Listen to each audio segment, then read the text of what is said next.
Queridos amigos, irmãos e irmãs, nosso bom dia a todos. Prazer retornar em Rio Preto, nesta casa de Franciscos. Francisco de Assis, este patrono do qual eu peço permissão e sintonia para buscar na espiritualidade maior a inspiração da fala desta manhã.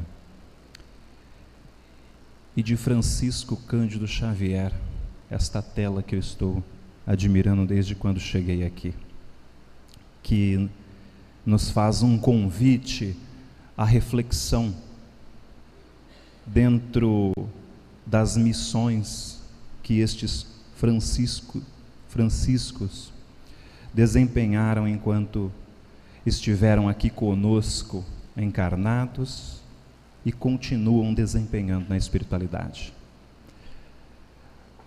Hoje nós vamos falar de um assunto que nos diz respeito de uma forma muito íntima, muito particular, que nos passa despercebido por ser algo natural, que deveria ter um pouco mais da nossa atenção. Deveríamos nos educar melhor e também nos permitir disciplinar dentro desse campo. Porém, ainda é verdade que caminhamos a passos lentos para entender tal fenômeno e como ele se manifesta. Nas análises acadêmicas e no avanço que esta já ofereceu para toda a raça humana, nós nos deparamos com o ser humano e o seu corpo físico. Esta obra da engenharia espiritual, o mais perfeito laboratório que existe para a alma encarnada estagiar, para o espírito encontrar moradia enquanto aqui estiver, dentro das circunstâncias da vida, as dificuldades que lhe serão apresentadas no caminho, e que nos fará, através de tais circunstâncias, das quais denominamos serem as dores que nos afligem, diretamente, indiretamente, a alma atenta começa a despertar dentro destas necessidades e começa com isso a adquirir o autoconhecimento. E o autoconhecimento é algo que nós precisamos estar dando manutenção constantemente, para que eu possa me localizar onde estou, como sou, e assim aos poucos, quando o ser vai tomando conhecimento de si mesmo, ele vai se dando conta que é muito mais do que isso que a nomenclatura acadêmica apresentou como sendo um corpo físico. Algo que se movimenta, pensa, mas escapa às provas empíricas. Mas o que somos afinal? E então eu comecei a reflexão. A academia avançou, trazendo para a raça humana grandes descobertas. E uma delas foi no campo onde pôde estudar o cérebro humano, dissecá-lo, tocá-lo, apreciá-lo, analisá-lo. Esta parte empírica que prova, que nos coloca frente a frente com algo material, nos dá a condição de melhor aproximar deste complexo de informações, de perguntas que a alma traz consigo. Enquanto o cérebro é algo concreto, um fenômeno nos escapa entre os dedos: a mente. A mente ficaria então no campo do abstrato e daria a nós o direito de pensar o que quisermos deste campo. Então cada um tem uma resposta, cada um a interpreta à sua maneira, mas nós também avançamos no campo da mente. E no que nos diz respeito, dentro dos estudos da doutrina espírita, nós vamos nos deparar com uma obra riquíssima do Espírito de Emmanuel, psicografada por Francisco Cândido Xavier, intitulada Pensamento e Vida. E é aqui que começa a reflexão interessante desta manhã, e mais profunda dentro do campo do ser. No primeiro capítulo desta obra, o espelho da vida, Emmanuel começa afirmando: a mente é o espelho da vida em toda parte. E aqui eu quero chamar a atenção para refletirmos nesta afirmação. Se a mente é o espelho da vida em toda parte, qual é a minha realidade? O que me chama a atenção? Por que me chama a atenção? E para que me chama a atenção? O que eu trago em meu mundo íntimo que desperta em mim tais necessidades, para que eu venha vivenciar, muitas vezes, nas circunstâncias da vida que me serão colocadas diante dos meus olhos, no meu raio de ação onde eu tenho que resistir muitas vezes às tentações que trago em minha personalidade, que se perde na contagem dos tempos. E então eu começo a questionar-me sobre o que eu carrego no interior e mais, como que eu me expresso com o meu próximo, como que eu interajo com as coisas à minha volta, visto que a criatura compreende o mundo e interage com ele de acordo com o seu nível de consciência. E então o progresso moral, naquilo que se compreende a ética dos valores morais espirituais, vai fazendo com que, pouco a pouco, eu me questione sobre os ensinamentos de Jesus, a sua regra máxima: não fazer ao outro aquilo que eu não desejo que seja feito comigo.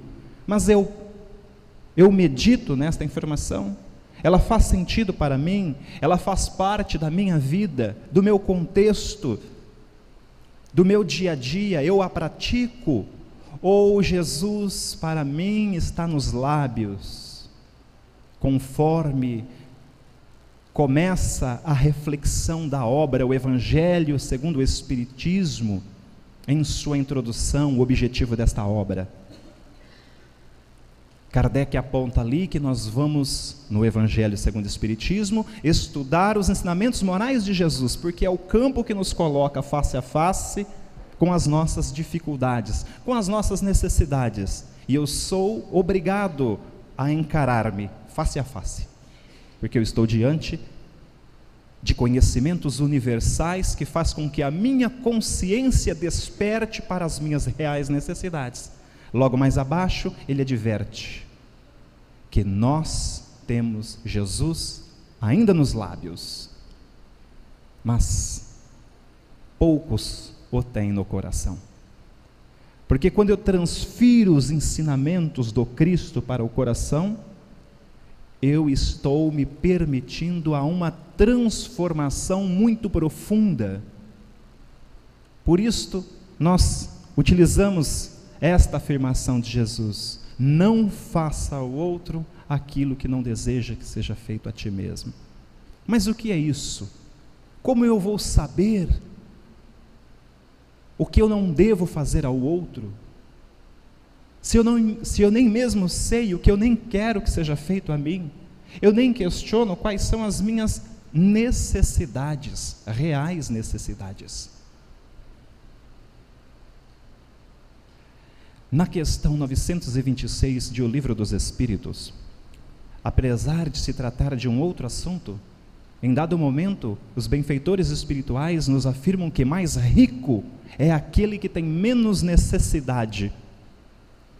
Então, talvez aqui estaríamos diante de um momento oportuno de nos questionar: qual é a minha necessidade?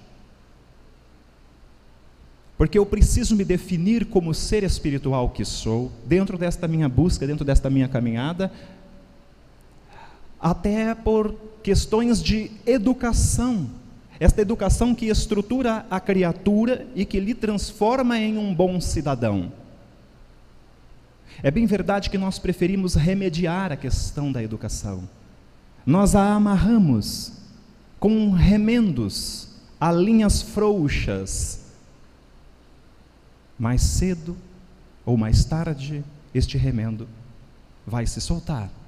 E atrás dele, eu vou ver o rasgo que eu deixei para começar a avançar dentro dos campos do conhecimento, quando eu tivesse, por exemplo, me conquistado na vida. Então note que a busca, quando nós estamos aqui, encarnados, como ora estamos, é pelo ter. E o ser fica em segundo plano. Isso explica a maior parte das nossas crises existenciais e o vazio, onde muitas vezes, após eu conquistar até o supérfluo material, eu ainda me sinto só. Eu não sou preenchido e eu não sei o porquê este sentimento me invade. Logo, eu terei de ser controlado por ansiolíticos, por medicamentos que controlam a minha personalidade, enfim. Porque eu adio esse compromisso espiritual comigo mesmo. Mas nós não estamos falando aqui do compromisso das aparências, daquele que é fácil, daquele onde eu me entrego aos afazeres da minha casa de oração, do meu centro espírita, da minha igreja, da minha comunidade. Não, não é esta caridade onde o outro consegue notar, ela é muito simples e muito fácil. Basta eu colocar um pouquinho de força de vontade, e não precisa muito, que eu vou conseguir sair da onde eu me encontro e passar para uma outra posição e começar a ajudar a minha comunidade. Não é desta, apesar de necessária, não é deste esforço, não é desta caridade que estamos falando aqui hoje. Hoje queremos falar da importância do pensamento. Todo este preâmbulo foi para nos fazer acomodar-se melhor nas cadeiras, para refletir, para nos permitir ir ao encontro desta nossa necessidade, e ao olhar para este patrimônio espiritual que eu carrego, eu poder me encarar face a face e me posicionar. Eu estou faltando com a ética, com amor a meu próximo. E aqui nós vamos entender o porquê nós começamos usando esta série de reflexões nessa manhã. Na obra Nosso Lar, de André Luiz, o primeiro livro desta série, A Vida no Mundo Espiritual, nós vamos conhecer o nosso querido amigo, obra psicografada por Francisco Cândido Xavier, e André vai nos apresentar a sua dificuldade de adaptação no plano espiritual, quando, segundo ele, todo aquele cenário lhe surpreende. Ele ainda sente as necessidades físicas, ainda observa fenômenos como se fossem os biológicos se desenvolvendo, mas não tem explicação para esta nova realidade. Então nos adverte para que possamos ganhar conhecimento neste campo e assim avançar espiritualmente enquanto estamos aqui. Eu penso que talvez um dos grandes desafios da humanidade é dar este passo do conheça-te a ti mesmo, do conhecer a si mesmo. Porém, o conhecer a si mesmo é muito particular para cada um. O meu conhecer a mim mesmo não encaixa no seu modo de vida. Então, cada um de nós temos algo em particular, um campo onde vamos ter de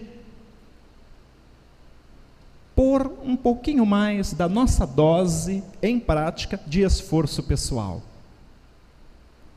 para que, ao aprimorar esta necessidade, eu consiga me entender melhor.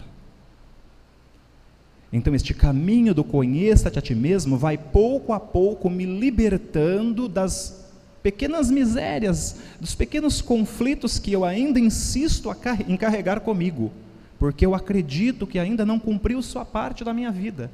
Um ressentimento, uma mágoa, por exemplo. Daqui a pouco nós vamos voltar nesse assunto. É assunto para conclusão. E então André Luiz enfrenta suas primeiras dificuldades, até encontrar em seu psiquismo a ressonância que lhe possibilitaria sair das zonas inferiores onde se encontrava. Então observa que este espelho da vida, a mente, nos coloca na condição exata da nossa necessidade, para que a circunstância da vida encontre a oportunidade de ministrar o aprendizado. Não estamos falando em castigo, uma vez que em nossa consciência carregamos as leis divinas, conforme nos afirma a questão 621 da obra O Livro dos Espíritos. Aqui eu tenho que começar a questionar. Opa, quer dizer que tudo aquilo que eu fizer, mesmo que ninguém esteja vendo, eu violei uma lei? Sim. Se você fez algo de mal para o próximo, que se enquadrou naquele julgamento justo, olha, eu não gostaria que fosse feito isso a mim. E é muito simples. Esta é a balança, é só perguntar. Eu não sei o que fazer. Você gostaria que fosse feito a ti? Não, está respondido. Esta é a balança da consciência. Mas nós ainda não temos sabedoria, maturidade espiritual, muitas vezes, para lidar com a necessidade de querer fazer. Então, nós fazemos. E vamos ter que recapitular a lição. São as dores. E se eu insistir, a recapitulação se transformará em sofrimento. Então notem que não estamos falando de castigo.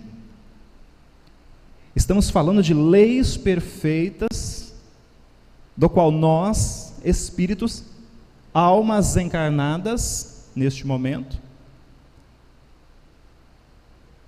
potências que carregamos, talentos, e que estamos transformando, sublimando esses talentos em virtudes, a partir do momento que ousamos a trilhar o campo do autoconhecimento e ir aprimorando estes poderes em potenciais que carregamos.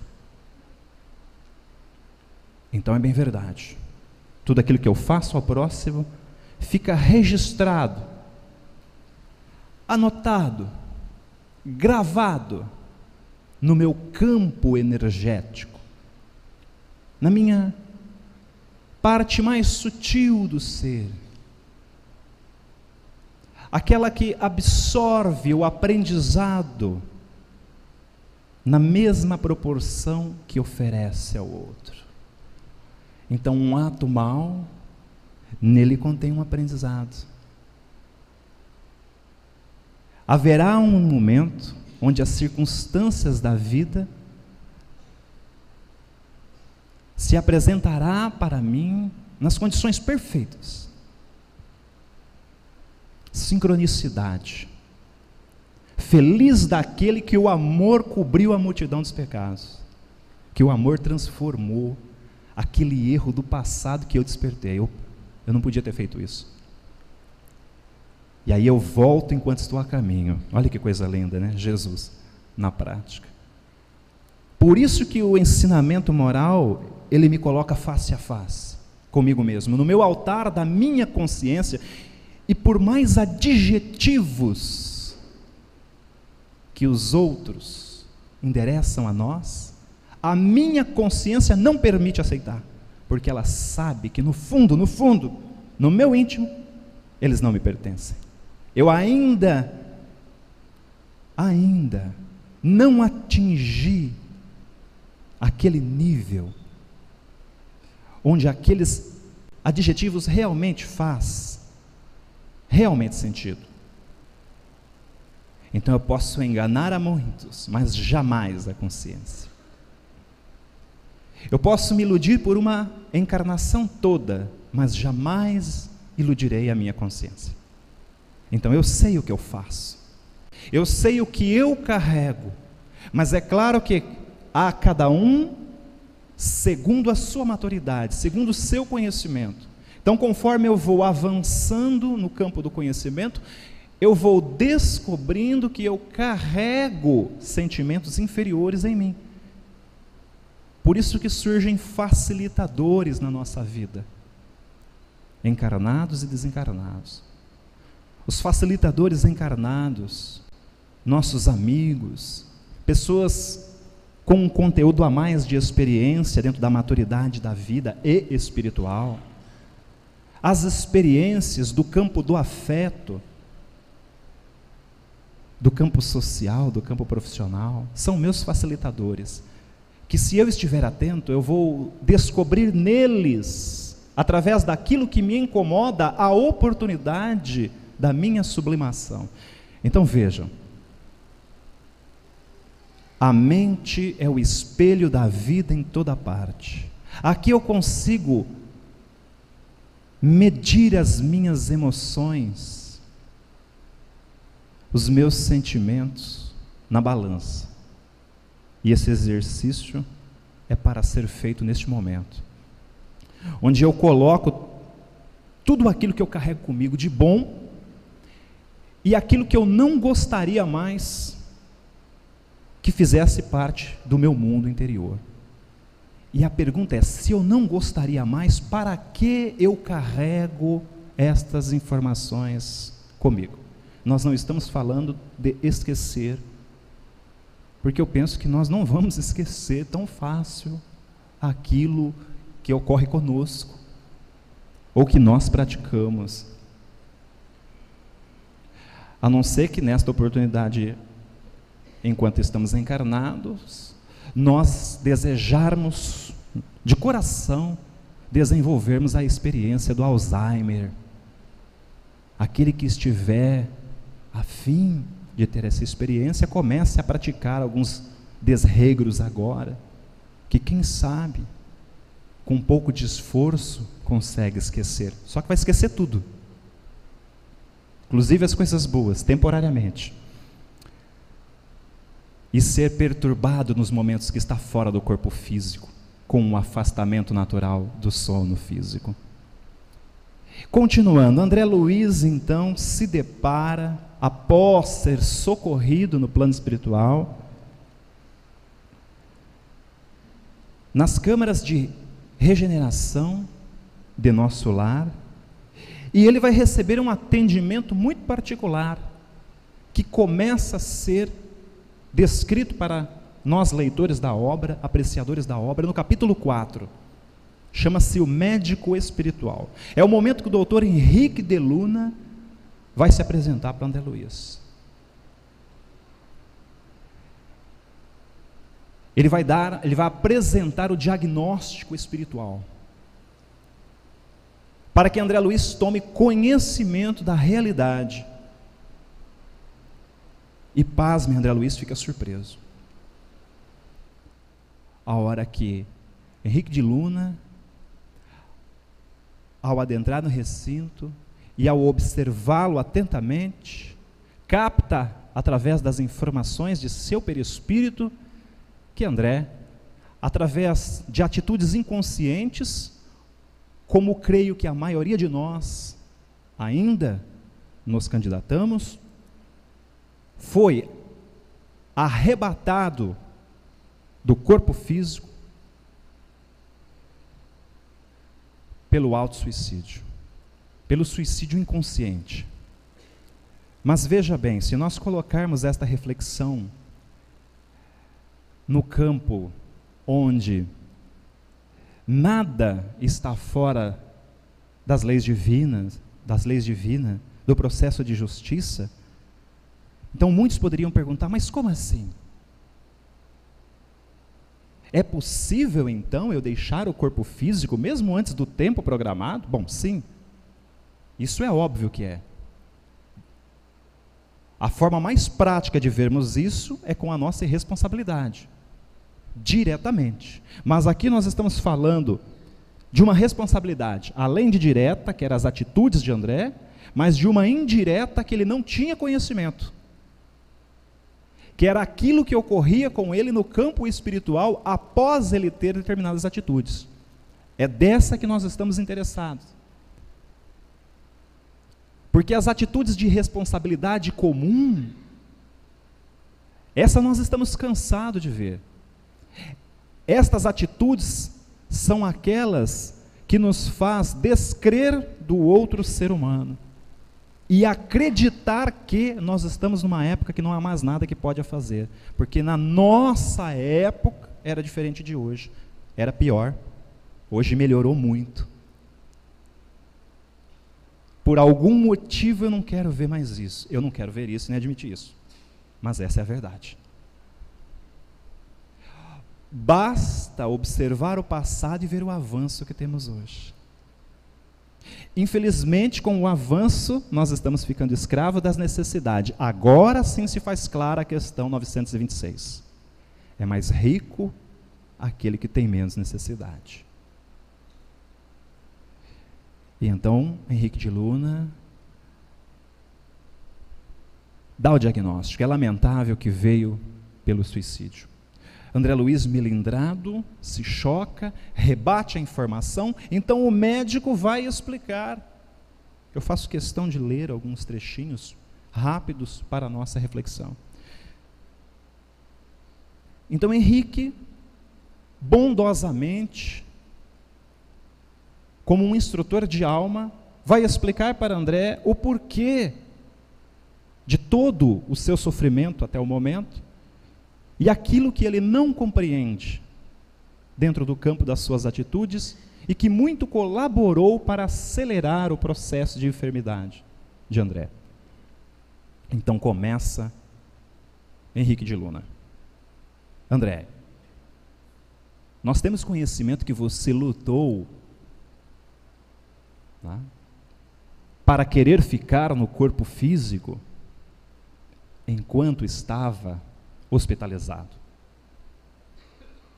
Tenho aqui esse processo, estas informações. Mas, aqui começa a parte interessante. A oclusão no organismo radicava-se em causas mais profundas. E aqui vem a informação. Talvez o amigo não ponderado bastante, né, desconhece que o organismo espiritual apresenta em si mesmo a história completa de suas ações pelo mundo. Se o meu organismo espiritual registra as minhas ações, se a informação contida na questão 621 afirma que as leis de Deus estão gravadas na minha consciência, Se o ensinamento do mestre informa que é pelo amor que eu filtro a multidão dos meus desequilíbrios, que eu purifico, que eu cubro, na linguagem popular, a multidão dos pecados, vejam que laboratório perfeito. Corpo físico em parceria com a mente, obedecendo às suas vibrações, os seus impulsos e o comando do seu Senhor, o Espírito encarnado. Eu sou o Senhor do meu corpo físico. Se as minhas células pudessem se expressar, se o mundo subatômico que vive nela pudesse se expressar para mim, eles renderiam graças pelo Deus que sou.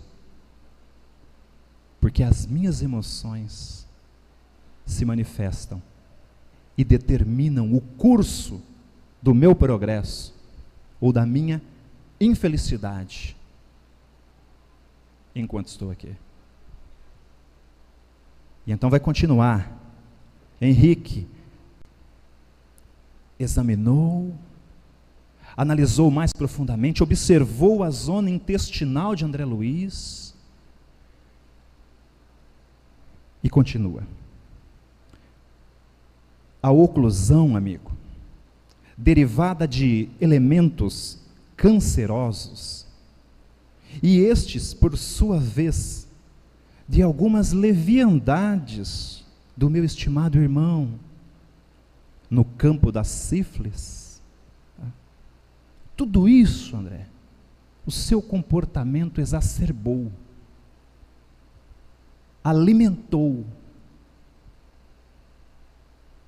É como tentar apagar um incêndio com gasolina. Eu tenho um temperamento X explosivo e chega um outro mais explosivo e quer medir forças comigo através do poder e do orgulho de quem manda mais. Ou, você sabe com quem você está falando? E ali começa um incêndio terrível. Então, observamos o temperamento de André Luiz para ver se a lição faz algum sentido para nós. Porque nosso lar realmente é bonito, é uma história bonita. Mas é só? Espera aí, o agente espiritual, tem 2 agentes aqui espirituais que se apresentam. Emmanuel diretamente, o selo de pureza da obra, autorizando a obra vir a lume para chegar em nossas mãos, apresentando André Luiz e já afirmando do esforço que todos nós temos que fazer e alertando, não descuidem de si mesmos. E depois André Luiz. Então aqui André Luiz está narrando o que aconteceu com ele. Vamos avançar.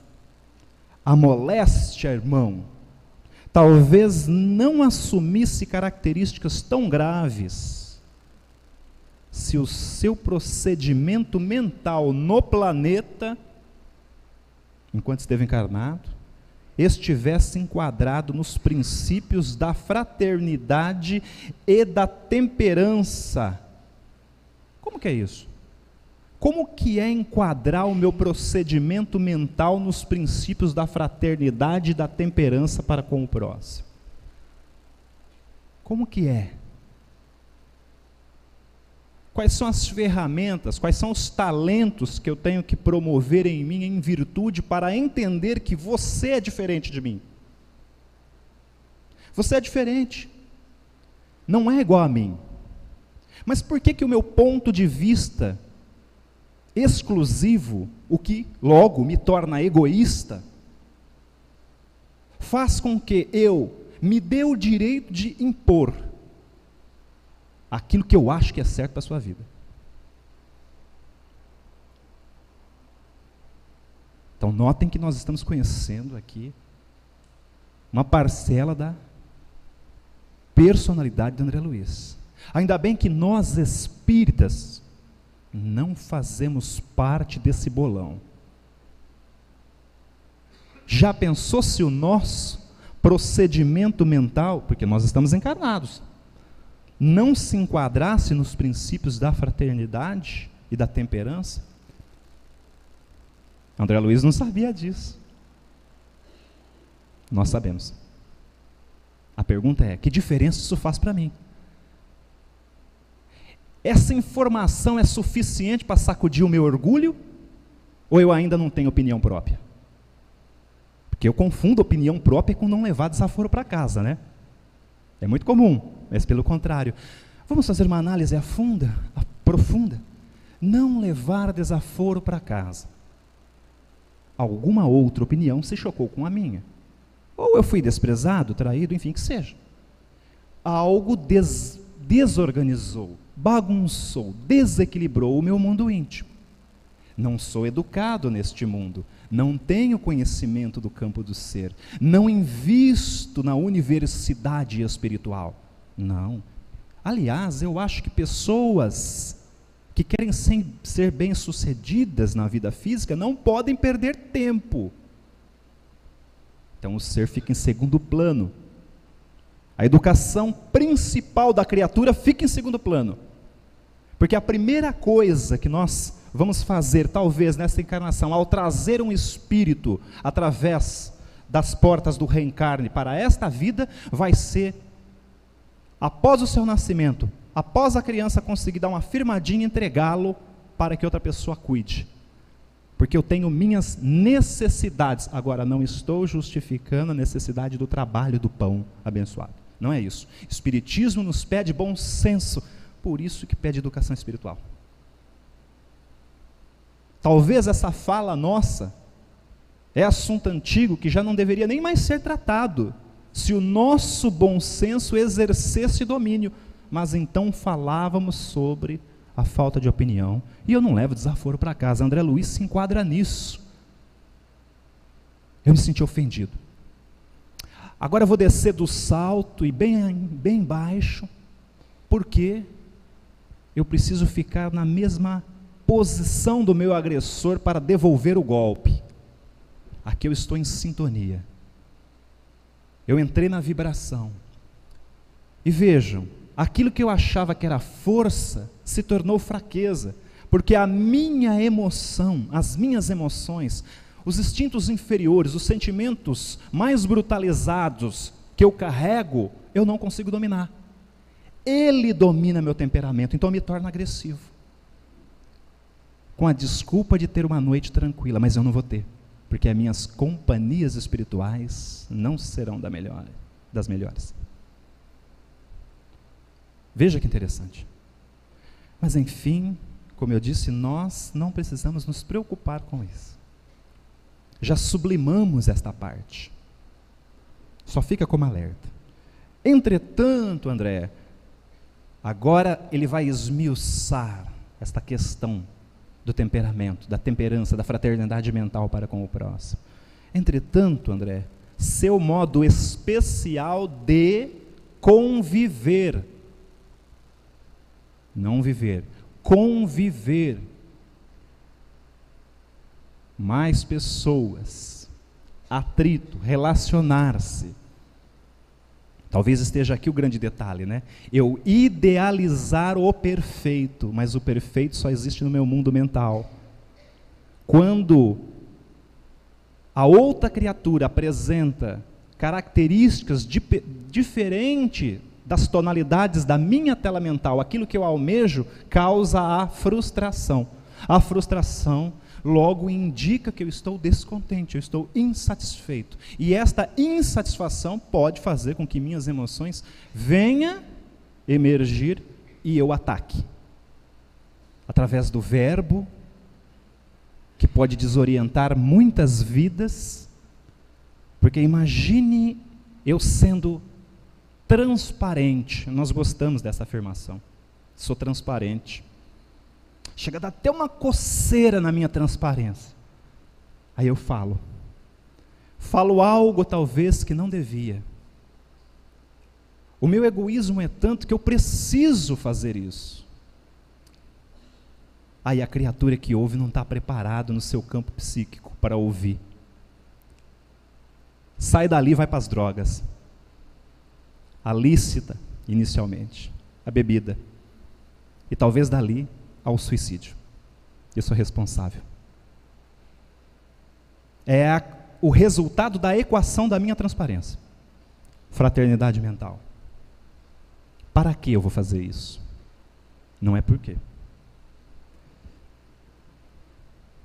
Seu modo especial de conviver, muitas vezes exasperado e sombrio, captava destruidoras vibrações naquele que eu ouvia.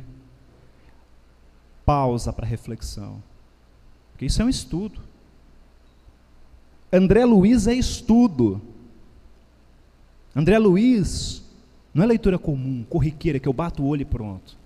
E é bonitinho porque o desfecho do romance no final ficou legal. Ele ficou com ela ficou com ele. Não. Isso aqui é um trabalho de análise, de estudo de campo. Sabe o que é isso? Estudo de campo. Vamos levar para o lado da universidade. André Luiz foi pôr a mão na massa, foi registrar dados, foi observar, junto com especialistas do plano espiritual, com espíritos capacitados para passar uma informação a ele. Nós estamos falando de uma obra de Francisco Cândido Xavier, que veio ao mundo dentro dos registros da editora em 1943. Então prestem atenção o quanto estamos engatinhando no campo da mente. E Henrique de Luna está dando uma informação especial, capítulo 4 da obra, e nós só achamos para qual tipo de umbral eu vou. Essa é a pergunta. Eu estou preocupado com isso. Diga-me o que pensas, e que este não seja o teu último pensamento no desencarne. Tu carregas ressentimento, mágoa, angústia? Estamos chegando lá. Essa parte é boa, porque a maioria de nós tem um ressentimento. E nós vamos esmiuçar, mas primeiro precisamos entender o esqueleto. Já estamos no meio. Vamos continuar. Esse seu modo especial de conviver, exasperado, sombrio, André, captava vibrações destruidoras das mentes que lhe ouviam. Imagine você chegando num local e bancando a banca com o teu ponto de vista, o que o outro pensa. Aí vem uma informação falsa. Não é problema meu o que o outro pensa. É sim. Se eu estiver na frequência daquela informação, o problema é meu. Por isso eu tenho que tomar muito cuidado com o que os outros pensam de mim. Agora, não confundam isso com aquela fatia, com aquela porcentagem de espíritos que são lamentadores. Se você ficar triste, ele lamenta. Se você ficar feliz, ele lamenta, porque ele odeia a pessoa feliz. Não confunda. Estou falando com relação aos nossos atos. O que o outro fala de mim condiz? Não, eu sou assim mesmo, não tem nada a ver, é o meu temperamento ser assim. Não quer conviver, se muda. Não é essa a expressão? Será que é só isso? Então, a vibração destruidora que você, André, provocava no outro, que pensava a respeito de você, e você captava. Nunca imaginou, né, André, que a cólera, vamos esmiuçar mais, a irritação, a ira, o descontrole, fosse manancial de forças negativas para nós mesmos? Nunca imaginou isso?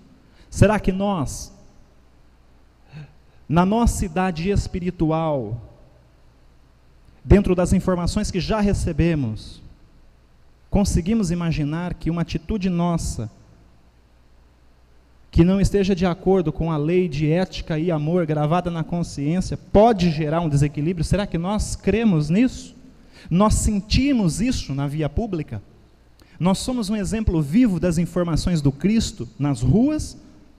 Ou não é bonito no livro, mas pelo jeito nem André deu certo, porque ele ficou 8 anos no umbral, né, que dirá eu? Então eu vou curtir e chego lá, com 8 anos me consertam e eu também vou escrever um livro lá no futuro, ditando através de um médium. Parece que nós pensamos que vai ser assim.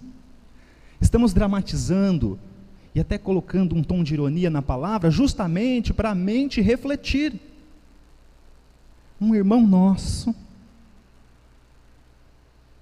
nos fornece uma informação, minha gente. É aquele camarada que foi primeiro, falou e deu um grito, e o eco chegou. Gente, cuidado.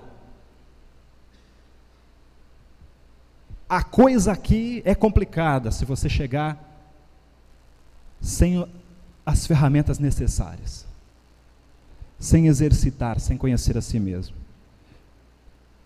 A ausência de autodomínio. Não vou nem explicar a terminologia da palavra autodomínio.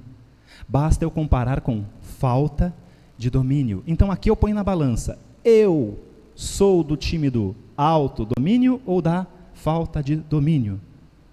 Tá? A ausência do autodomínio, a inadvertência no trato com o semelhante, como eu trato o outro, tá? Aos quais muitas vezes ofendeu sem refletir. Por quê? Porque eu sou assim, eu falo mesmo,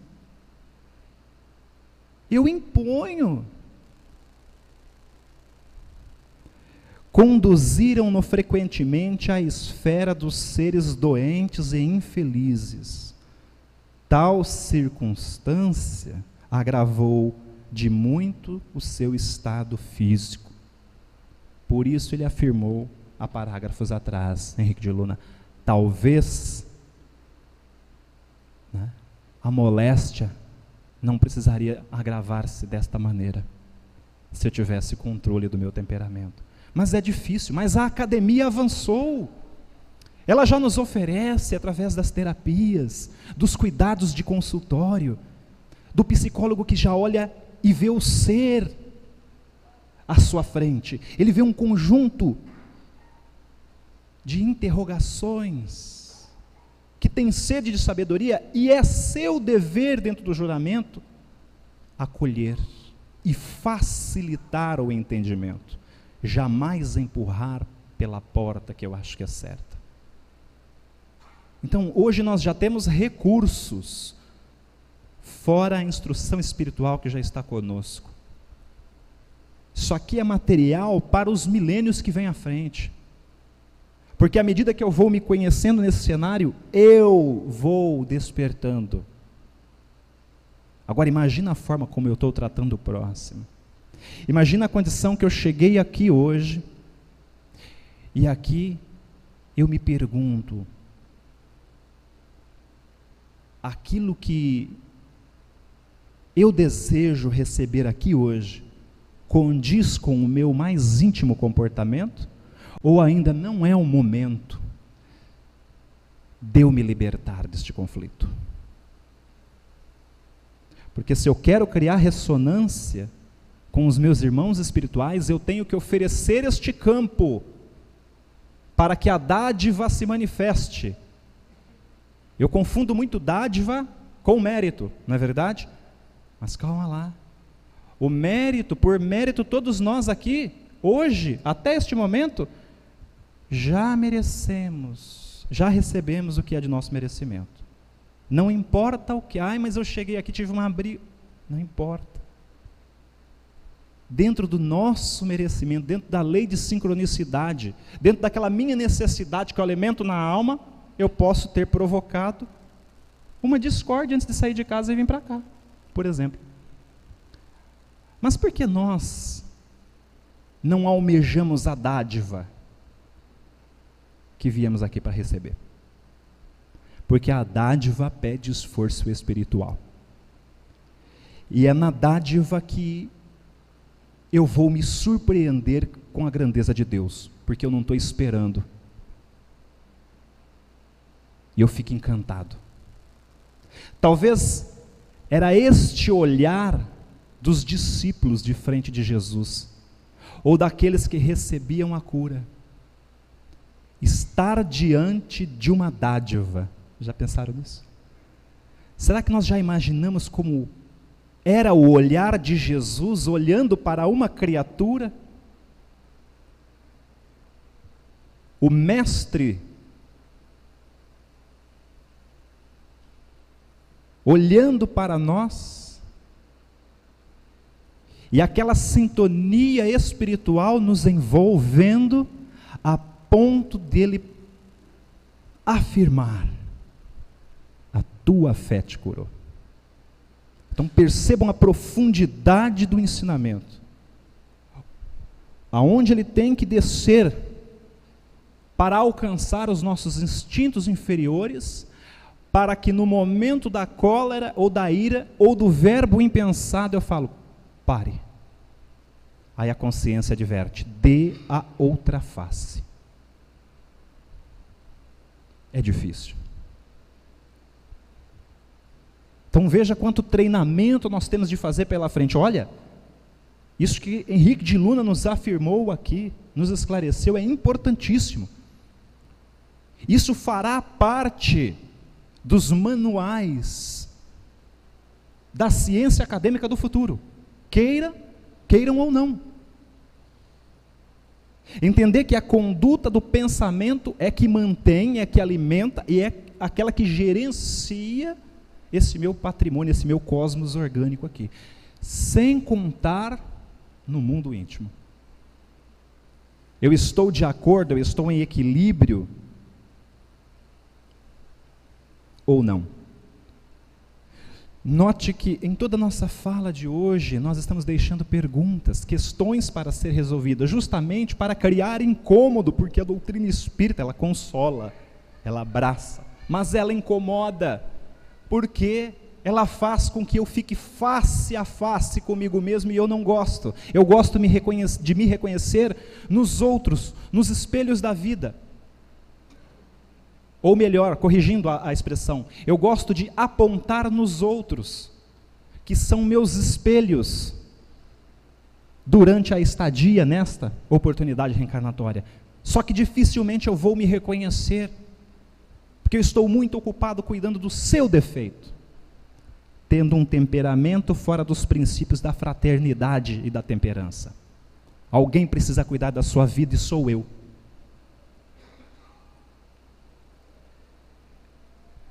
Muitas das nossas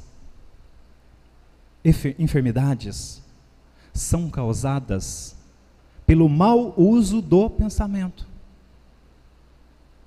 O mau uso do pensamento. Se nós atentássemos mais para a riqueza de informações que a doutrina nos oferece, que Jesus por meio do seu evangelho nos oferece,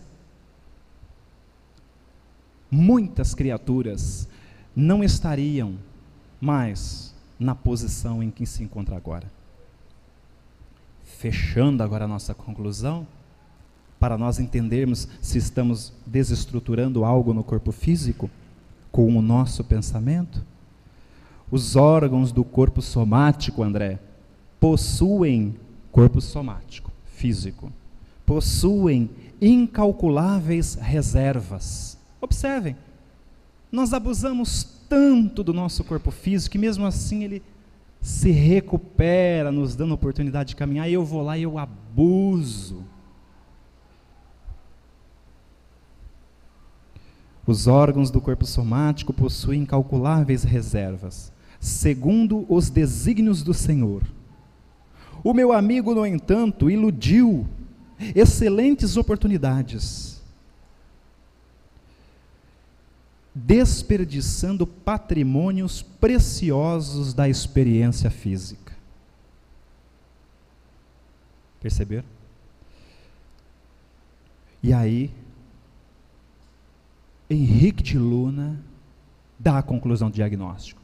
Devido a esse seu comportamento com o próximo, tá, todo o seu aparelho gástrico foi destruído.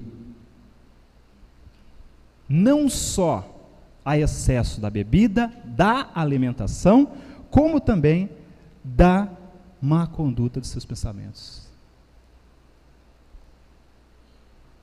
No capítulo 19 do livro Missionários da Luz, que é a terceira obra desta safra, no livro Missionários da Luz, capítulo 19, lição Passes, também de autoria do espírito André Luiz, Anacleto é quem dirige a expedição na casa espírita, e vai afirmar: o homem ainda não se atentou ao valor do pensamento, a importância, ainda não deu importância ao pensamento reto.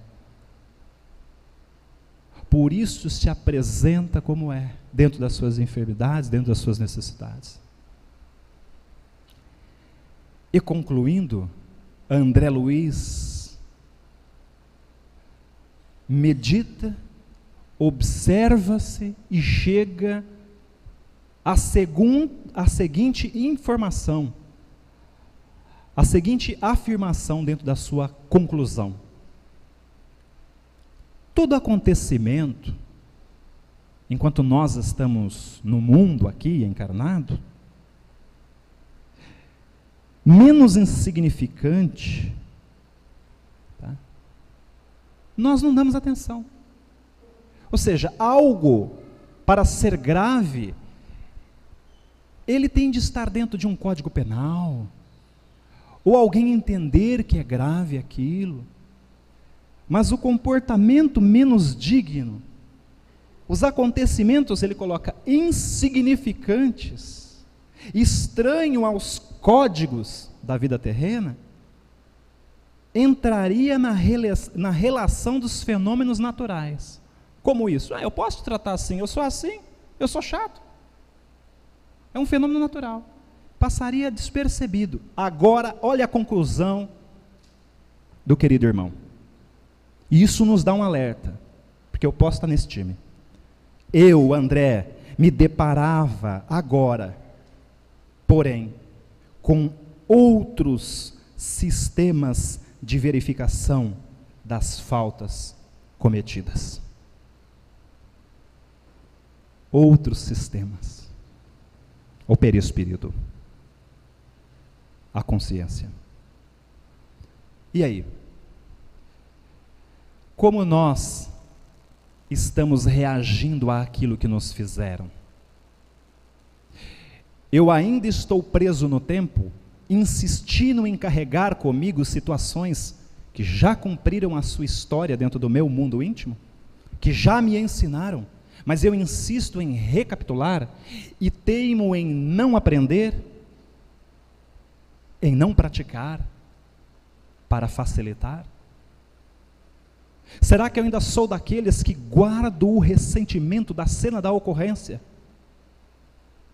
Eu nem mais sei como você é, porque eu não a vejo há muito tempo, ou não o vejo há muito tempo, mas na minha tela mental você é idêntico ao momento da falta, e talvez quando eu lhe encontrar eu vou me surpreender, porque você não tem mais nada a ver com aquela criatura que me ofendeu, mas eu me dou o direito mesmo assim, de me alimentar do mal que você me fez.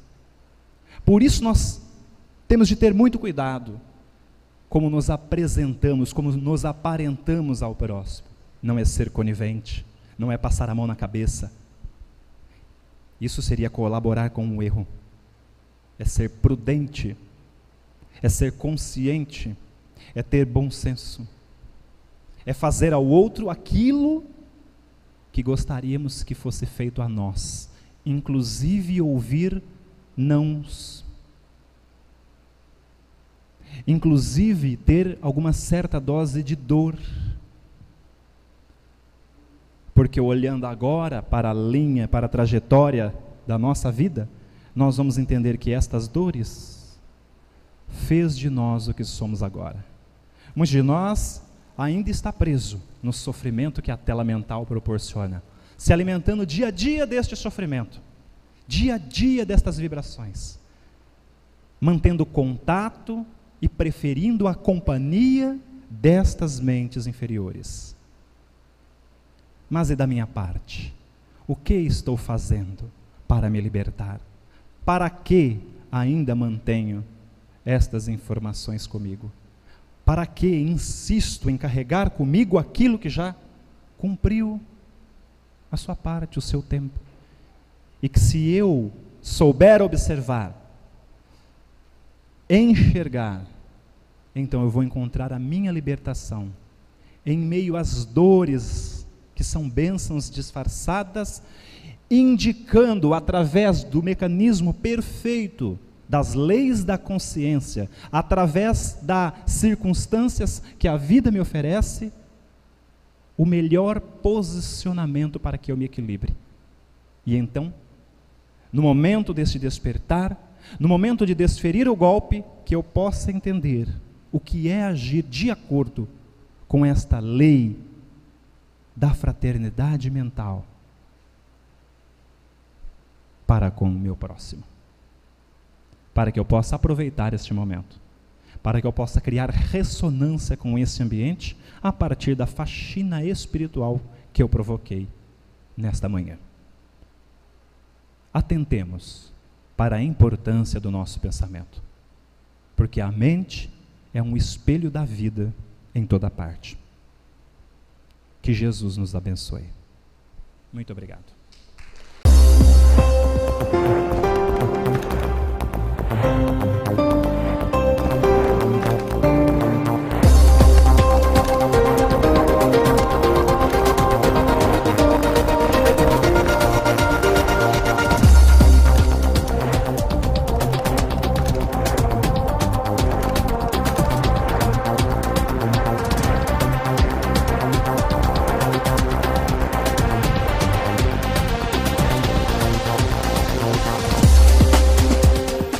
Queridos irmãos, queridas irmãs, bom dia.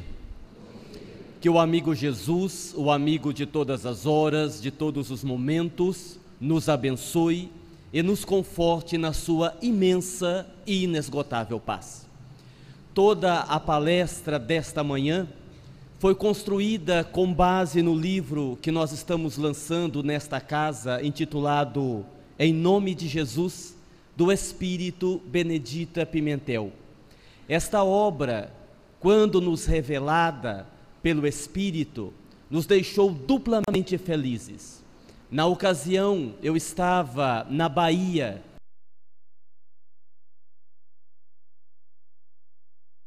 palestra, enquanto que um amigo psicografava uma mensagem do Espírito de Dona Benedita Pimentel. E quando o amigo leu a mensagem, eu fiquei feliz em dose dupla, porque na mensagem o Espírito de Benedita Pimentel dizia que escreveria um livro através de meu intermédio, dando o nome do livro, dizendo que o livro se chamaria Em Nome de Jesus e que a obra começaria daí a alguns dias. E só por isso eu já fiquei feliz, por poder participar, trabalhar numa obra mediúnica. Mas fiquei mais feliz ainda, porque algumas pessoas sabem que eu morro de medo de avião. Avião é uma coisa horrorosa. Eu concordo com Ariano Suassuna, que dizia que existem só 2 tipos de viagem de avião: as difíceis e as fatais. Então você sobe no avião já torcendo para a viagem ser difícil, porque se ela não for difícil vai ser fatal. E para ir para a Bahia é um problema sério, porque você tem que pegar 3 aviões, fazer as conexões, aquela coisa toda. E quando o Espírito disse que escreveria o livro através do nosso intermédio, eu fiquei feliz em dose dupla por uma razão muito simples. Aquele meu retorno da Bahia aqui para São José do Rio Preto, no aeroporto, foi a viagem de avião mais tranquila que eu fiz. Caminhei pelo corredor, nem coloquei o cinto. Em um momento o piloto disse: nós vamos passar por uma turbulência, e eu fiquei tranquilo, sem medo algum. Por uma razão muito simples, por uma razão muito óbvia. Ora, um livro, quando ele vai ser escrito aqui para os encarnados, naturalmente ele já está pronto no plano espiritual. E se o Espírito disse que iria começar o livro através de mim, naturalmente, até o livro ficar pronto, eu não iria morrer. Então o avião poderia cair, acontecer de tudo. Então eu viajei tranquilamente enquanto eu trabalhava no livro. Ora, foram 2 meses que eu viajei de avião sem medo algum. Estávamos terminando numa sexta-feira, faltava meio capítulo, coisa de meia hora. E no sábado eu viajaria para o Rio de Janeiro. Dona Benedita disse: meu filho, vamos terminar o livro? Eu disse: olha, vamos deixar para segunda-feira, eu acho melhor. Eles: não, vamos terminar. Eu disse: não, vamos terminar na segunda-feira. E aí fiz mais uma viagem tranquila, aí eu terminei o livro. Agora voltei a ter medo, porque eu já não sei a programação dos espíritos. Mas antes de nós falarmos da obra e realizarmos a palestra com base no livro, eu gostaria de fazer, inicialmente, 3 recomendações, 3 sugestões, podemos assim dizer, para nós que estamos encarnados aqui na Terra, que vivemos um momento difícil, um momento de lutas. Os espíritos já nos informaram que estamos no chamado período de transição planetária, onde o planeta Terra está neste processo para alcançar a condição de mundo de regeneração. E para nós que estamos interessados na evolução, que estamos interessados em sermos melhores, em vencermos as nossas imperfeições, eu daria inicialmente 3 sugestões. A primeira, para nós podermos pensar, que tenhamos a coragem de mudar as rotas da nossa vida, quando isso for necessário. Que nós tenhamos coragem de mudar as rotas da nossa vida, quando isso for necessário. Na magistral obra Alice no País das Maravilhas, tem um diálogo muito interessante.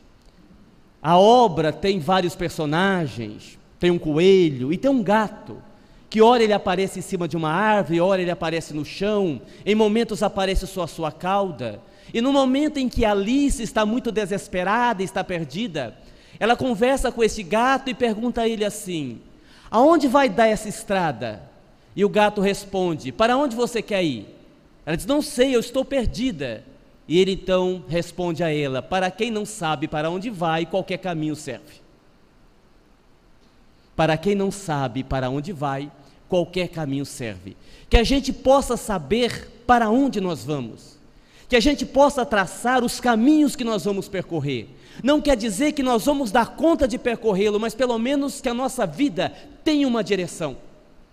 Que a gente tenha coragem de rever os nossos conceitos, rever a nossa caminhada, rever o nosso caminho e modificá-lo caso seja necessário, coisa que não é fácil. Exemplo: como terapeuta holístico que sou profissionalmente, eu atendo muitas pessoas. E outro dia eu conversava com uma senhora na clínica, uma senhora de mais ou menos 55, 57 anos. Ela chegou para uma consulta e foi logo dizendo: eu estou cansada, eu estou muito cansada. E obviamente, diante desta afirmação, eu fiz uma pergunta óbvia: a senhora está cansada de quê? E ela respondeu: da vida. Eu estou cansada de viver, porque para mim viver se assemelha a carregar o mundo nas costas. Eu sempre tive muitas responsabilidades, desde criança. Os meus pais me colocaram para trabalhar bem cedo, eu praticamente não tive infância. Cheguei à adolescência, e aí tive de cuidar dos meus irmãos mais novos. Também não pude experimentar as delícias da juventude. Logo meu pai arranjou-me um casamento, e eu casei-me, e diga-se de passagem, com um traste que não vale nada. Estou casada até hoje, e os filhos dão trabalho, meu marido dá trabalho, eu não aguento mais. O senhor acha que meu caso tem solução? E aí eu me lembrei do que um espírito disse uma vez para mim: para Jesus não existem casos sem solução. Eu disse: minha filha, claro que tem solução, vamos conversar. É preciso que nós entendamos que a grande questão não são os problemas da vida, mas como nós nos posicionamos perante os problemas da vida. Aquela senhora reclamava que ela não aguentava mais, que ela carregava o mundo nas costas. No entanto, nós não podemos esquecer que ninguém se aproveita de nós emocionalmente, espiritualmente, se nós não permitirmos. Tudo o que as pessoas fazem para nos prejudicar, fazem com o nosso consentimento.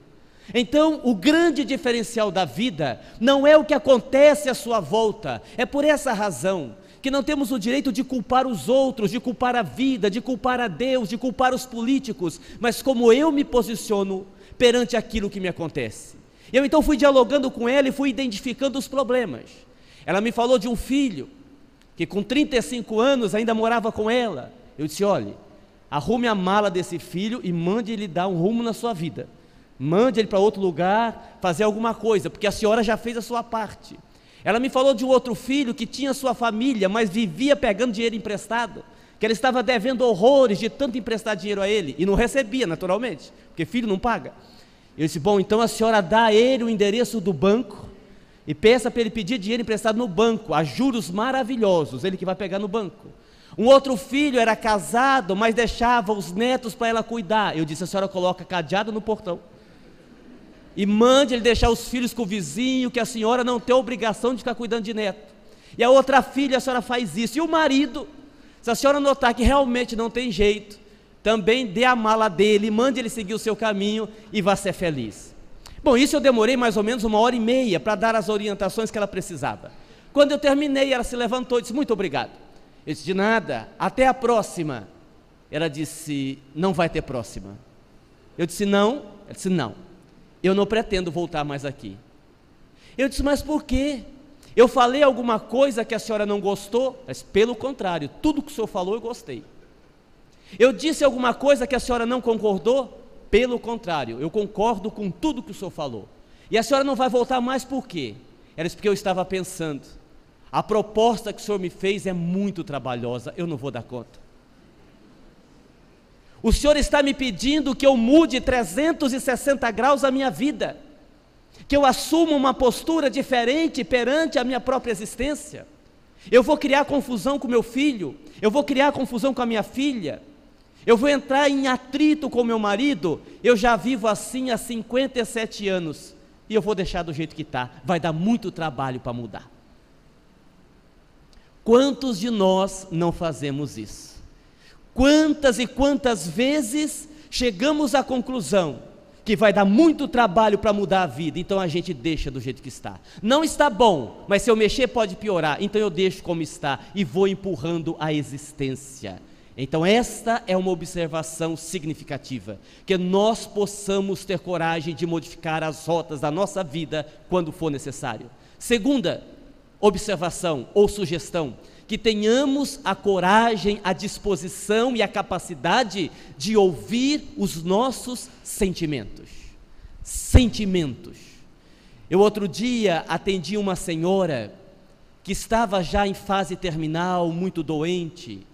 Eu achei interessante porque um espírito amigo incorporou para dar àquela senhora uma orientação, um consolo, e ela, que era espírita, estava de certa forma aflita, porque percebia que o momento da desencarnação se aproximava, e ela disse assim ao espírito: meu irmão, eu sei que logo eu vou partir, eu queria perguntar 2 coisas ao senhor. Eu sempre fui espírita, trabalhei no centro, ajudei as pessoas. O senhor acha que eu vou conseguir escapar do umbral? O senhor acha que a hora que eu desencarnar, daria assim para eu desviar do umbral? E uma outra pergunta que eu queria lhe fazer: o senhor acha que eu consigo escapar dos meus obsessores? Quando eu desencarnar, será que o bem que eu fiz aqui na terra é suficiente para eu me livrar dos meus desafetos? O que é que o senhor acha? E o espírito deu uma resposta simples, mas extraordinária. Ele carinhosamente passou as mãos na sua cabeça e disse assim: minha irmã, eu acredito que a senhora vai escapar do umbral, sim. Também tenho a convicção de que a senhora vai escapar dos obsessores. O problema é que nós não podemos escapar de nós mesmos. O problema é que nós não podemos escapar de nós mesmos. Esta reflexão merece uma atenção maior por parte de nós espíritas, porque nós estamos numa religião que fala da necessidade da caridade, da necessidade do trabalho no bem. Então a coisa mais comum que existe na casa espírita é estarmos fazendo sopa, cuidando de criança, cuidando de idoso, trabalhando em todos os setores, porque a doutrina espírita é uma doutrina que nos convida ao trabalho. Não é uma religião salvacionista, é uma religião libertadora, e o trabalho no bem é uma forma de libertação. No entanto, nós não podemos confundir quantidade de trabalho, folha de serviço, com evolução espiritual, porque a grande maioria de nós espíritas que reencarnamos, estamos até o pescoço de problemas, de dívidas, de equívocos, de erros cometidos em outras encarnações, e às vezes é muito comum, arrependidos que estamos, mergulharmos de cabeça no trabalho, Até aí nada de errado. O perigo é que a gente vincule-se tanto ao trabalho e se esqueça de que sem a renovação dos sentimentos, sem o conhecimento de si mesmo, sem o propósito de mudança, esse é um mecanismo de fuga. Trabalhamos bastante para não sobrar tempo para olharmos para nós mesmos. Isso é um perigo. Temos que prestar atenção nisso. Uma coisa não anula a outra. Sempre deveremos trabalhar, mas deveremos fazer o movimento para fora, que é o trabalho exterior, sem deixarmos de fazer o movimento para dentro, em busca de nós mesmos. Quando nós trabalhamos apenas para fora, fazemos muito pela doutrina, fazemos muito pelos outros e às vezes esquecemos de fazer por nós mesmos, e isto é perigoso. Vocês entenderam? Terceira e última observação, para a gente começar a palestra de verdade: que a gente tenha a disposição de compreender que cada um de nós estamos num grau diferente de evolução. Esta ideia de querermos convencer o outro que isso tem que ser desse jeito é, na verdade, uma ilusão. Todos nós nos encaixamos em níveis diferentes em termos de evolução. Isto quer dizer que cada um pensa de um jeito, cada um tem uma forma de viver a sua vida, e isso precisa ser respeitado. O problema não é a realidade concreta, mas como eu interpreto a realidade concreta. Exemplo: quebra de afeição, separação, é uma coisa natural, vocês concordam? Nós vivemos num mundo onde é natural o namorado deixar a namorada, ou a namorada deixar o namorado, o noivo se separar da noiva, a noiva deixar o noivo, o marido deixar a esposa deixar o marido. Isto faz parte da vida, é uma coisa natural. No entanto, segundo o grau evolutivo de quem vive a situação, a reação pode ser boa ou não. Há indivíduos que compreendem isso e dizem: tudo bem, não deu certo, eu vou partir para outra, ela vai partir para outra e nós vamos viver a nossa vida. Há aqueles que se sentem rejeitados, ficam frustrados por aquela perda e vão ter uma grande dificuldade em assumir um novo relacionamento. E quando conseguem esse novo relacionamento, quase sempre são submissos, porque como perderam uma vez, se consideraram rejeitados, têm medo de ser rejeitados de novo e passam então a ter uma relação submissa. E há uma terceira hipótese daquelas pessoas que, mais malucas, mais doidas, defendem aquela frase: se não é minha, não será de mais ninguém. E aí nós temos os crimes passionais, aquela coisa toda. Perceberam a diferença? É como você interpreta. É até difícil você orientar as pessoas com base nessa realidade. Outro dia mesmo eu conversava com um jovem, ele me dizia assim: olha, Aguinaldo, eu sexualmente sou um arraso. Eu pensei, não deve ser, porque quando a pessoa fica fazendo propaganda assim, é porque não é, está querendo convencer ele mesmo. Eu disse: é mesmo? Ele disse: ah, sim, sou. Eu sou demais, sou um verdadeiro garanhão. Eu disse: que coisa. Eu disse: pois é, e eu estou com um problema por causa disso. Ele disse: é mesmo? Ele disse: é. Que tipo de problema? Minha esposa. É minha esposa. Por quê? Ah, porque ela não consegue me acompanhar. Eu quero namorar todo dia, um dia ela está com dor de cabeça, outro dia está com dor de estômago, outro dia está cansada, e evidentemente ela tem um problema. O que é que você acha? Óbvio que o problema não era ela, era ele, mas ele não iria compreender se eu dissesse isso, então eu tinha que ser sutil, para ver se ele entendia, sem se melindrar comigo. E aí eu tive uma ideia, para dizer a ele, para ver se ele compreendia que o problema era ele. Eu disse: olha, meu irmão, preste atenção, quando o atendimento é bom, o cliente volta.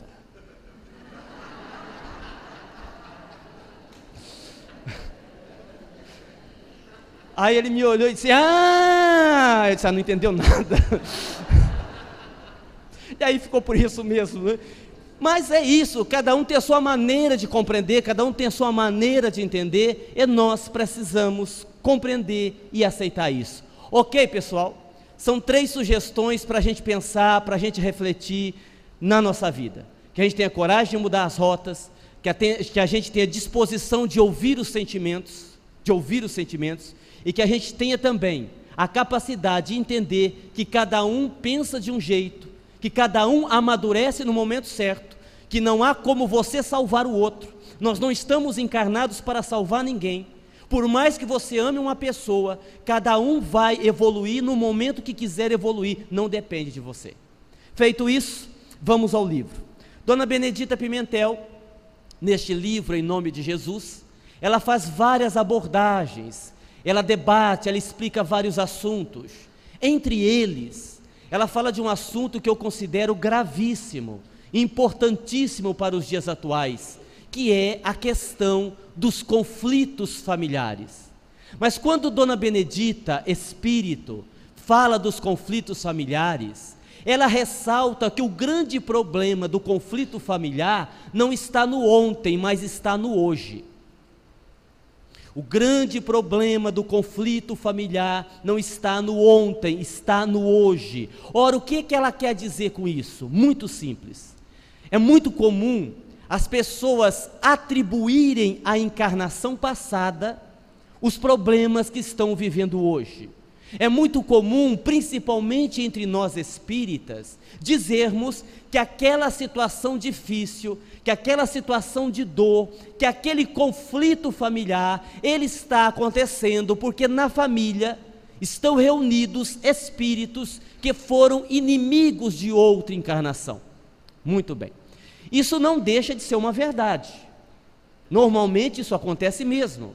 Na família você tem ali desafetos de outras existências, espíritos que você durante um período odiou ou fez mal, e eles reencarnam no mesmo espaço, no mesmo ambiente, na família consanguínea, para que haja o aprendizado da afetividade. Tudo bem.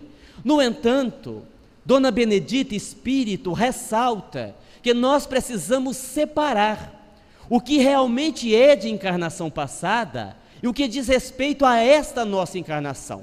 Exemplo, vamos ter como referência uma doença muito grave que tem acometido muitas pessoas hoje em dia, que é a síndrome do pânico. Quando nós falamos em síndrome do pânico, nós temos aí um exemplo muito claro de que esse problema, em se tratando de extensão de tempo, pode estar num passado distante, num passado recente ou no presente. Nós sabemos, por exemplo, no caso da síndrome do pânico, do problema que pode ocorrer com o espírito ainda quando a mãe está no período de gestação, que é o período intraútero.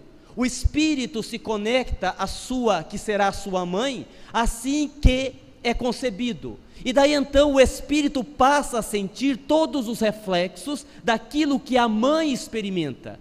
Então, se a mulher grávida, no período de gestação, tem algum trauma, passa por algum sofrimento, e aquilo é muito marcante, o espírito que ainda não reencarnou, que ainda não nasceu, mas que já está conectado àquela que será sua mãe, pode registrar o trauma.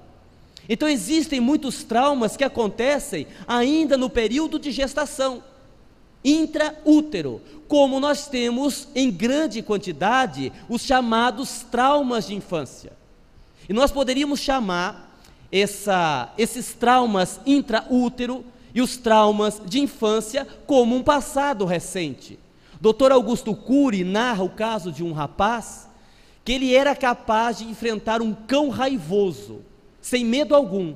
No entanto, se você colocasse ele numa sala fechada com uma borboleta, ele quase se matava de medo, porque ele tinha pavor de borboleta.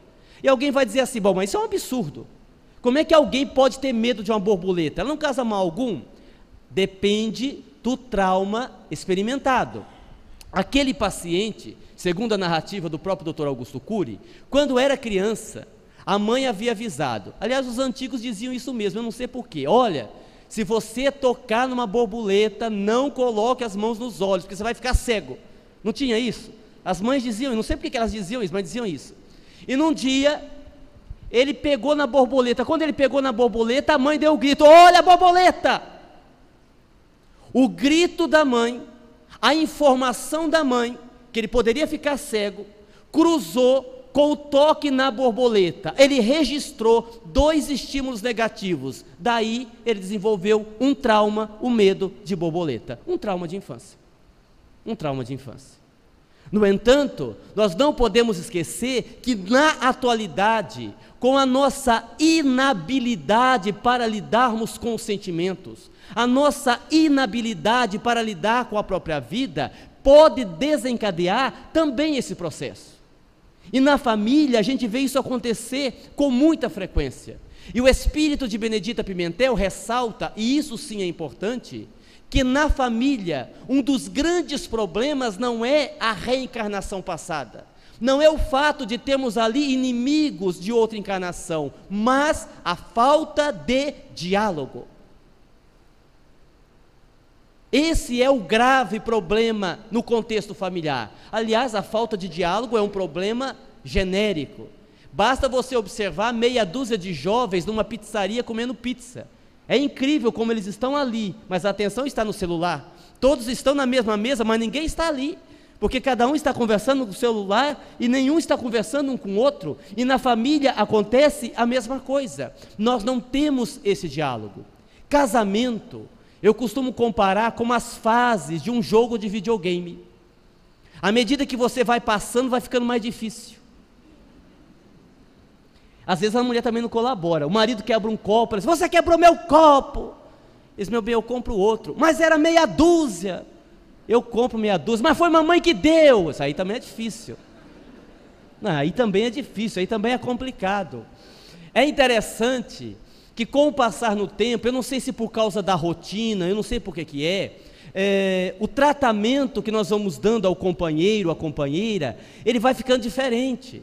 É muito comum, quando o casal é jovem, quando casou há pouco tempo, aquele modo mais carinhoso, nós vamos usando, por exemplo, nome de animais para falar com o outro. Então é aquela expressão assim, ridícula, mas bonitinho, né? Meu colibri, minha gatinha, meu coelhinho, não é assim? Meu beija-flor. Com o passar do tempo, a comunicação vai ficando difícil, e nós continuamos usando os animais, só que nós aumentamos o tamanho deles, sua anta, seu burro, sua vaca, e nós vamos assim, não é assim, né? A gente continua usando os animais, mas de uma outra forma. E aí o espírito de Benedita Pimentel diz: olha, vamos parar de querer justificar as nossas desavenças com a encarnação passada. O que está faltando é diálogo. Quantas vezes eu converso no atendimento no centro ou na clínica com casais, e a gente nota que o casal, ele se ama, no entanto eles não conseguem se acertar, não conseguem estabelecer um ritmo de vida adequado, bacana, e quando você começa a conversar, você vai percebendo que é pura falta de diálogo. Muitos casais que vivem uma vida maravilhosa, mas, por exemplo, não conseguem ter um bom relacionamento na intimidade, no namoro, sexualmente falando, mas não conseguem mesmo. A mulher vai dormir e coloca aquela camisola nos pés, cheia de bolinha vermelha. Pelo amor de Deus, se o homem estiver a fim de alguma coisa, uma camisola daquela, ele vai dormir. O homem, por sua vez, vai dormir também com aquela camiseta do político. Ah, o que é isso? Você veja, tem condição um negócio desse? Então nós trabalhamos, olha, vamos conversar, vamos dialogar, a gente dá risada, mas são problemas do dia a dia, é ou não é? Não são situações que nós vivemos as situações. Eu uma vez atendi uma jovem, ela tinha muitos problemas no seu casamento, na intimidade, e era natural, porque ela havia tido uma educação muito rígida, os pais, uma rigidez exagerada, havia deixado bem claro para ela que sexo era uma coisa feia, sexo era uma coisa perigosa, sexo não era de Deus, e ela cresceu com aquela mentalidade, né, com aquele trauma, casou-se e obviamente tinha dificuldades na relação, porque tinha aquele conceito. E nós fomos conversando com ela, explicando que não era bem assim, fomos dando as orientações, né, uma vez, duas vezes, na terceira, na quarta vez ela veio conversar comigo e disse: Aguinaldo, depois que eu conversei com você, eu estou com umas vontades estranhas. Eu disse: minha filha, eu não tenho nada a ver com isso, e pelo amor de Deus, não me comprometa. Não, ela disse: assim, tem me ajudado muito essas conversas, mas de uns tempos para cá eu estou sentindo uma vontade de fazer um negócio, mas eu acho que é pecado. Eu disse: então me diga o que você está com vontade de fazer, que eu te digo se é pecado ou não, te dou a penitência para você rezar depois, fale aí. Mas aí eu tenho vergonha de falar. Eu disse: bom, você tem vergonha de falar, eu não posso te ajudar. Ela disse: não, eu vou falar. Eu disse: então fale. Sabe o que é? É que eu ouvi muito, pensei muito sobre o que você falou, e assim, tem me dado uma vontade assim, na intimidade com meu marido, de me vestir de onça. O que é que você acha? Vou até tomar uma água.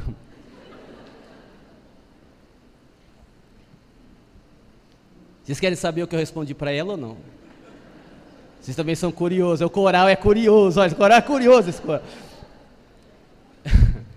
Aí, para tocar coisa dentro de um bom humor, não é? Para não ficar pesado o diálogo, eu olhei para ele e disse assim: minha filha, teu marido tem condição de caçar essa onça?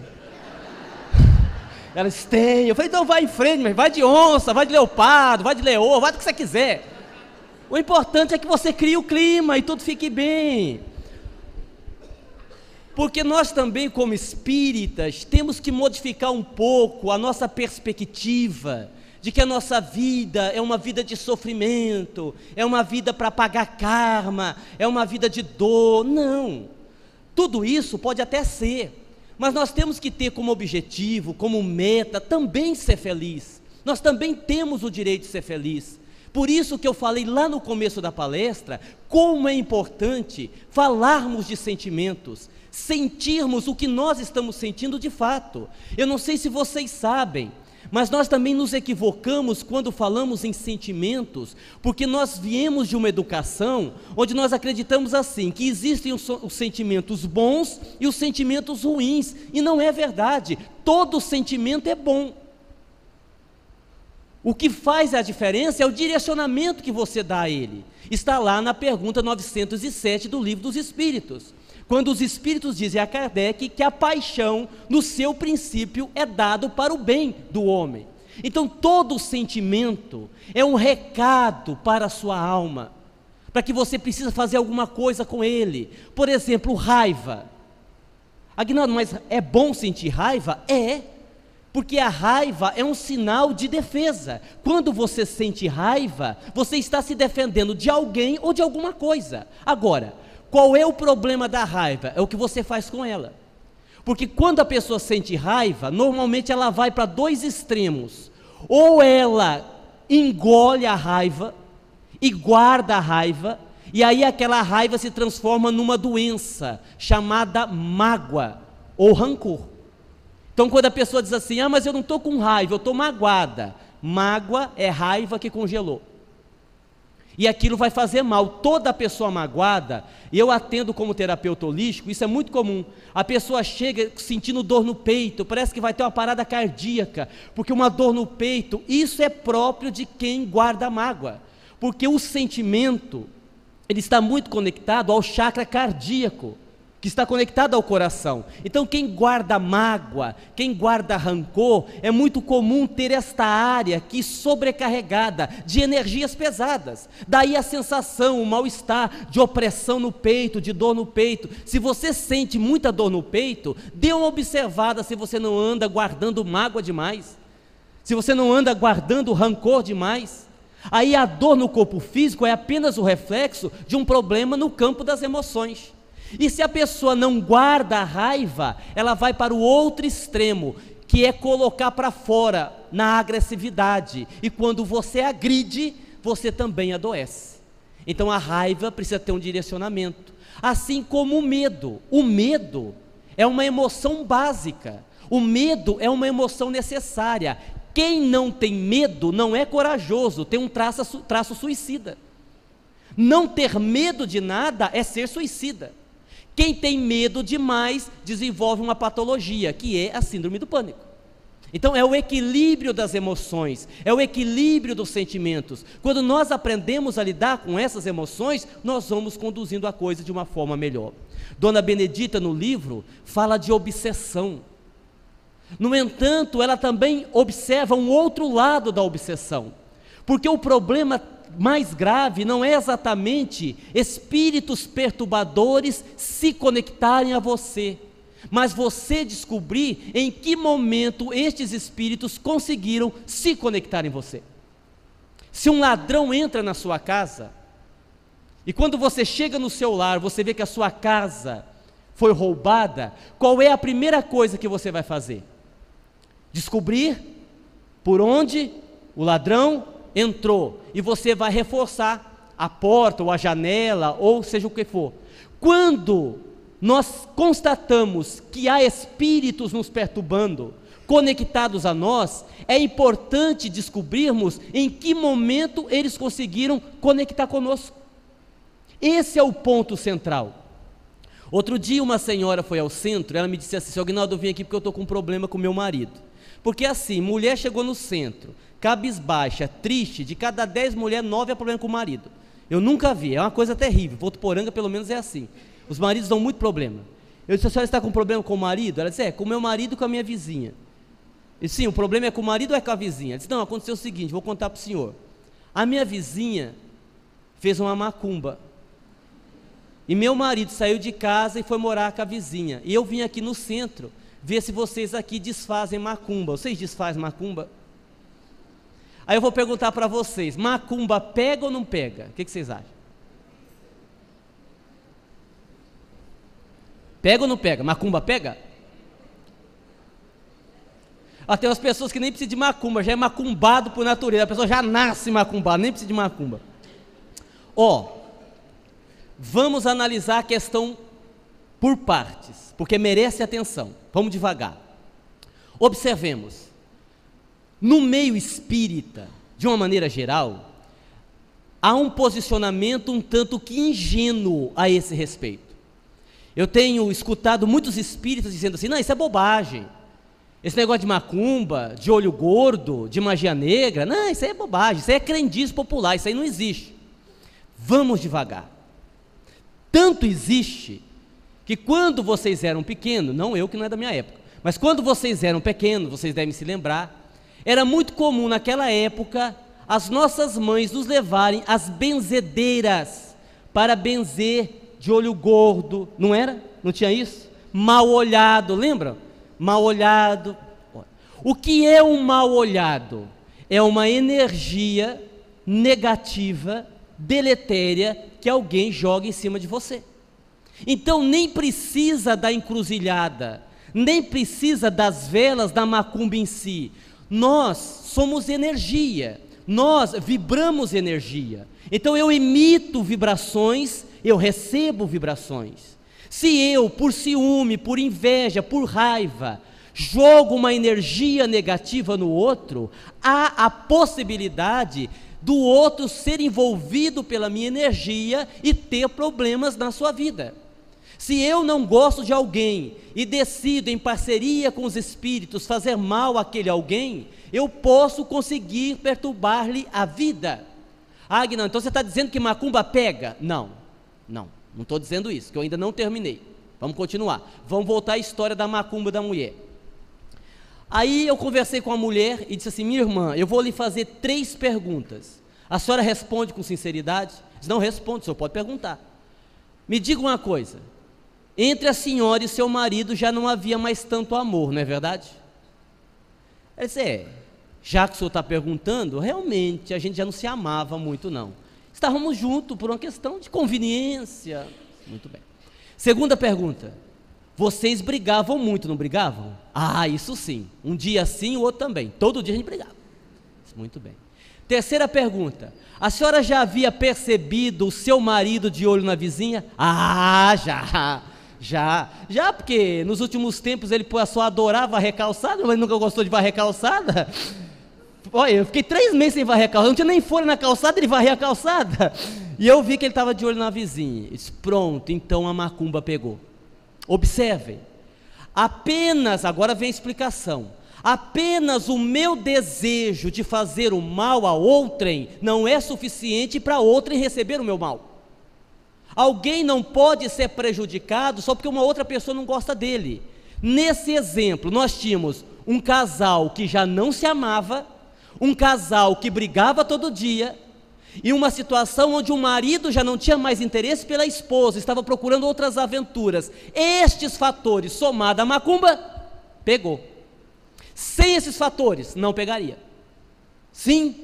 Então, quando nós baixamos o padrão vibratório, quando nós comprometemos as nossas atitudes, os nossos pensamentos, os nossos sentimentos, aí sim, Não só os espíritos, mas as pessoas encarnadas que querem o nosso mal podem nos alcançar e podem nos prejudicar.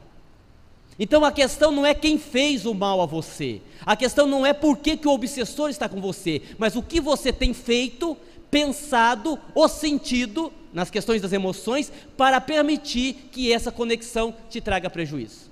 Vocês entenderam? E mais uma vez aqui cabe uma reavaliação da nossa conduta.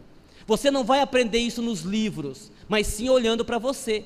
Igual outro dia uma moça conversou comigo, ela disse: Aguinaldo, arrumei um homem maravilhoso para namorar. Ele é bonito e inteligente. Eu disse: bom, então não é homem. Porque geralmente homem não agrega esses dois adjetivos, ou é um ou é outro. Ela disse: não, ele é bonito e inteligente, ele só tem um defeito. Eu estou querendo casar com ele, mas não sei se devo, mas só tem um defeito. Eu disse: qual que é o defeito dele, minha filha? Aí ele bate na mãe dele. O que você acha? Você acha que eu devo casar? Para você ver que o despertar de consciência não é de ler livro, é de fórum íntimo. Isso é coisa de perguntar? Aí, para sacanear ela, eu disse: minha filha, eu acho que você deve casar o mais rápido possível. Case com esse rapaz. Afinal de contas, está na hora dessa senhora parar de apanhar, né? Para ela descansar um pouco. Aí vai você apanhar no lugar dela. Case, minha filha, case. Ora, o que é isso? Então, Dona Benedita fala da obsessão, mas por um outro prisma. Ela fala da obsessão ressaltando a nossa responsabilidade. Dona Benedita no livro fala sobre a morte, ressaltando que nem sempre morte é sinônimo de libertação.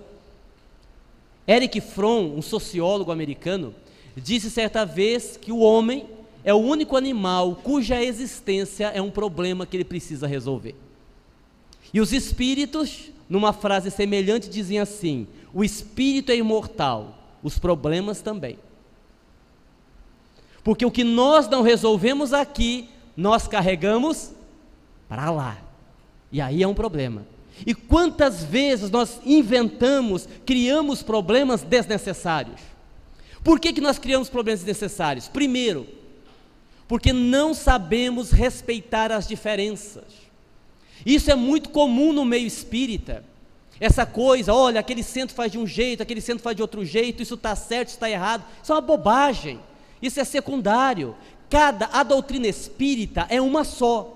O espiritismo, ele é baseado na codificação de Allan Kardec, ponto final. Agora, cada grupo tem uma característica diferente. Quer ver um exemplo? Lá em São Paulo, como eu viajo muito para São Paulo, os centros têm características diferentes. Tem alguns centros em São Paulo, isso não está certo nem errado, gente, é característica diferente.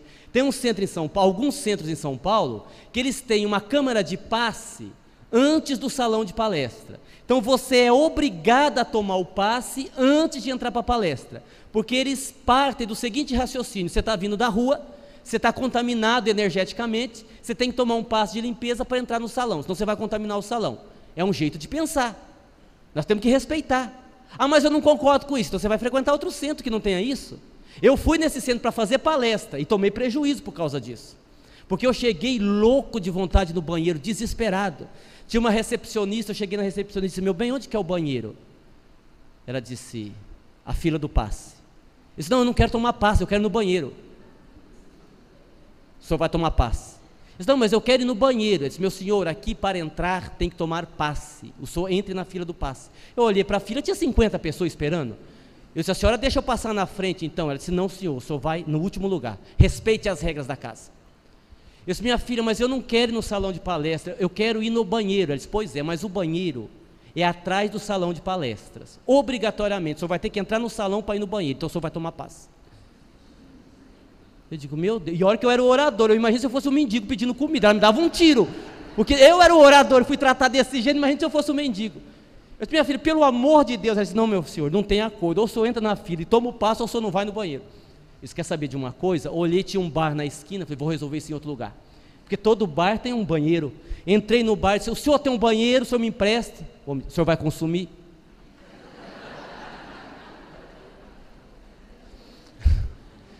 Eu disse: não, eu só quero ir no banheiro. Ah, para usar o banheiro tem que consumir alguma coisa. Eu digo: pelo amor de Deus, o senhor me deu uma coxinha, mas me dê a chave do banheiro. Disse: pois não. O senhor quer coxinha de carne ou de frango? Eu disse, tanto faz, meu senhor, eu quero ir no banheiro. Pois não. A massa é massa normal ou é massa de mandioca? Disse, qualquer um me dê a coxinha. Ele me deu a coxinha, a chave do banheiro, eu nem comi a coxinha, mas consegui usar o banheiro. Então, mas é uma característica do centro. Então, se nós nos preocupássemos com a essência, seria muito mais fácil. Então, por que nós temos problema? Por causa disso. Primeiro, estamos preocupados com aquilo que é secundário. Quer ver um outro exemplo, ainda sobre esse ponto? Outro dia eu atendi uma mãe lá no centro. Ela chegou para conversar comigo com uma roupa na mão, uma camisa. E eu logo pensei assim, ela vai pedir para aplicar passe na camisa, tenho certeza.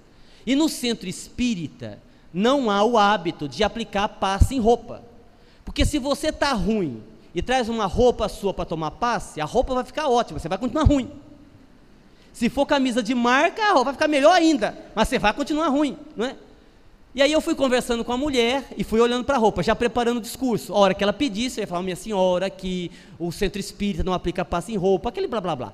E ela foi conversando, o problema era com o filho era alcoólatra, dependente químico, não ia ao centro, ela estava desesperada, falou. E eu trouxe a camisa dele, precisou aplicar um passe, o senhor aplica. E a hora que eu ia dizer não, um benfeitor me disse assim, o senhor não vai dizer isso a ela, vai? Eu disse, vou, por que não diria? E ele me deu uma explicação fantástica, ele disse, meu filho, nós já localizamos aonde está o jovem. Enquanto a mãe conversava com o Senhor, através dos pensamentos dela, nós localizamos aonde está o jovem e estamos indo ajudá-lo, independente do passe na roupa. No entanto, se o Senhor disser a esta mulher que não vai aplicar passe na roupa, o Senhor vai destruir a fé que ela tem no coração. Porque ela está acreditando tanto no passe, nessa camisa, que se o Senhor disser que não vai aplicar, ela nunca mais vai colocar os pés dentro do centro. Isso aí, o que eu faço? O Senhor aplica o passe e não conta para ninguém. E eu estou aqui contando para vocês, que sou linguarudo, não devia, mas estou aqui contando. E aí, olha só, percebe? Não é que a gente tenha que criar esse hábito no centro, eu estou explicando uma situação pontual. Então, o que é certo? O que é errado? Por certo, se alguém me visse aplicando o passe naquela camisa, acharia aquilo ridículo, antidoutrinário.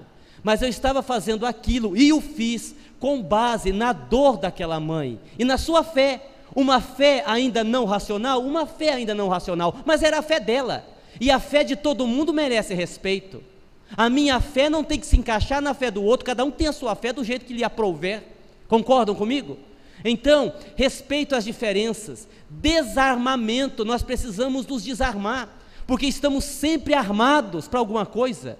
Quando você se desarma, a relação fica melhor.